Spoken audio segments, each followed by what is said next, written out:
અને વધુ એક કૌભાંડ રાજ્યમાં સામે આવ્યું છે। સુરેન્દ્રનગરમાં ખોટા ડોક્યુમેન્ટથી લોન કૌભાંડ પકડાઈ ગયું છે। નોર્ધન આર્ક કેપિટલ લિમિટેડ ફાઇનાન્સે ઠગાઈ કરી છે। ફાઇનાન્સ કંપનીના અધિકારીઓ ભૂગર્ભમાં ઉતરી ગયા છે અને ખોટા ડોક્યુમેન્ટ ઉભા કરી હોમ લોનનો પર્દાફાશ થઈ ગયો છે। પતરાવાળા મકાન પર હોમ માટે ધાબાવાળા બતાવ્યા છે, લોન માટે ધાબાવાળા મકાન બતાવી દેવામાં આવ્યા છે અને લોનની અરજી બાદ અરજદારોના ખાતામાં રૂપિયા જમા કરાવ્યા, પરંતુ અન્ય લોકોએ રૂપિયા ઉપાડી લીધા હોવાનું ખુલી ગયું છે। બી ડિવિઝન પોલીસ મથકે અરજદારો પહોંચ્યા હતા। કરોડો રૂપિયાનું કૌભાંડ કર્યા હોવાની આશંકા અત્યારે દેખાઈ રહી છે।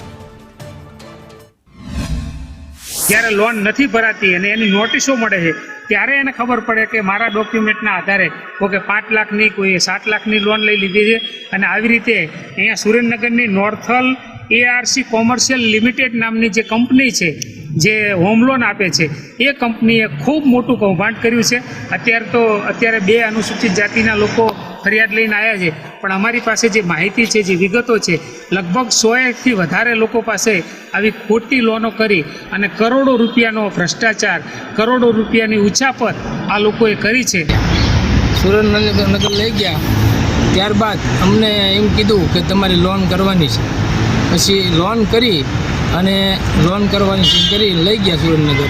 ત્યારબાદ અમને ખોટા ડોક્યુમેન્ટ અમારા બનાવરાયા, આકારણી ખોટી બનાવરાવી અને અમારા મકાન પતરાવાળા છે અને પતરાવાળાના મકાનના ખોટા ધાબાવાળા મકાનના ફોટા પાડી અને અમારી હારે જોઈન્ટ કરીને અમારી લોન ખોટી રીતે પાસ કરી અને અમને 1 રૂપિયો દીધો નથી। એન્ટ્રી પડાય એટલે અમારે ખાતામાં એટલા પૈસા બોલ્યા, પછી એમને હપ્તા ભરતા 6 મહિના હપ્તા ભર્યા એમને, પછી ઉપરથી ફોન આવવા માંડ્યા તમારે આટલી લોન થઈ શકે, એની એન્ટ્રી પડાવી।